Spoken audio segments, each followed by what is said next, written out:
You start training at in your early 20s. Um, Talk to me about wrestling school. What was your experience like? Because when I've talked to people on the show, it really is intense to be able to go in and take those bumps.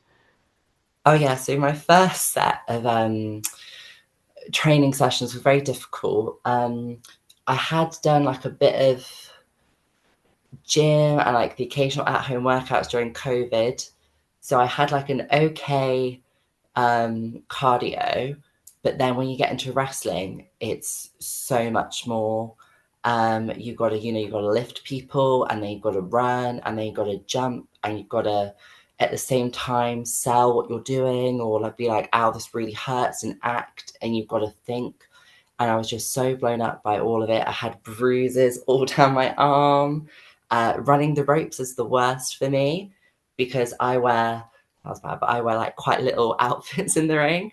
And so, like, literally, if I run it a certain way or I accidentally run it wrong, as I say, I'll just have like a huge mark on my back, and everyone's like, "Oh, what have you done?" And I'm like, "It's okay. I do wrestling. Like, no one's hitting me or anything."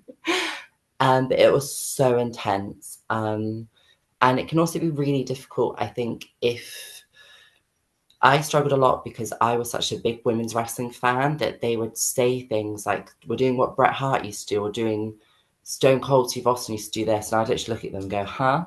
Like, who are these people?" Um, and then I got a bit more educated. I was like, "Okay, if I need to take this seriously, I need to learn a bit more." Um, but it was very intense. And I think it's difficult because you have people who trained there for like 20 years, they've been doing it, and they come from a different place of this is how it used to be. And it was very like the boys' locker room, like rib people. If you're late, you do 100 squats. And so it's very difficult in my first school. And then I got injured.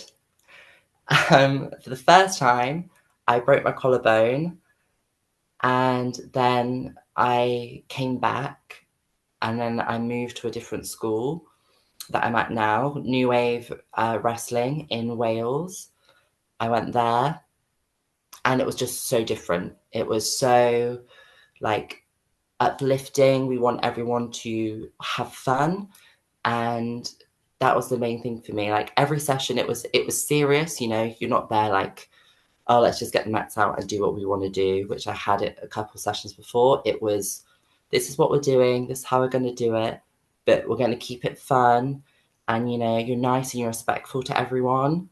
You pair up with someone. All the advanced people on shows would go for the new people. So I was paired up with like loads of people on shows in the UK, which is brilliant because it helps the advanced people see how to work with new people, and then it helps the new people learn, "Oh, this is how they do it, like let me." So they're moving like this, how can I do that? I think that's a key. But oh my god, it's still intense. In the UK, it's either at the moment super duper hot, and so we're just sweating away. um, and then, or in the winter, it's really cold and you're like freezing, and you're in like a little unit in a random like warehouse, just like, "Okay, I need to get in the ring and run the ropes." And then you're still cold and your breath is like hurting to breathe because it's so cold. But it's the best. I think training is one of my favorite parts of it because you're constantly learning. And I don't think anyone is particularly professional unless they do it like on a major scale, is my personal opinion. Because I think you're just constantly learning. Like when you're on shows, you're going to learn this crowd reacts like this move's not really that good, let me get rid of it. Whereas in like the training school, it's very much try it, just see what you do. "Oh, you can't do that move that you wanted to do. Okay, well, we'll give you something else that's similar or more your style." And yeah, it's just one of my favorite parts.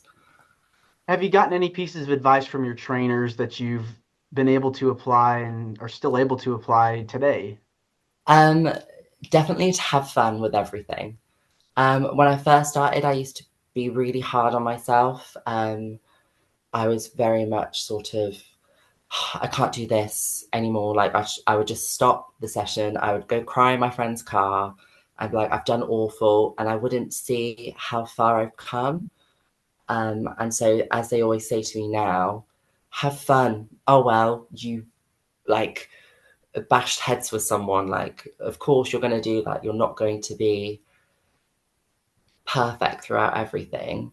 And then another one was just look back at where you started and see how far you've come. I think is huge and you can apply it to everything in life. Is literally when you first start wrestling, you don't know what you're doing. You don't know how to take a bump. You might have watched some videos online, but you don't know how to actually do it until you get in there. I look back at when I first went to wrestling and I was very not sure of myself. Like I knew what I wanted to do, but I wasn't sure on how I'd get there and how to do it. And now I'm like, I know what I want to do. I'm doing what I want to do. And it's just those little things of just every time I do something new, it's a new goal and something that past me wouldn't have been able to do. And that just it makes my heart really happy. Because yeah, I just wouldn't 20-year-old me wouldn't think what 23-year-old me is able to do now. And that's just one of the things I think, yeah, The little things, it's is those details that you're kind of yeah, putting in to make that match or whatever you're into, work, when you're yeah. wrestling. Those little details, I think they help so much.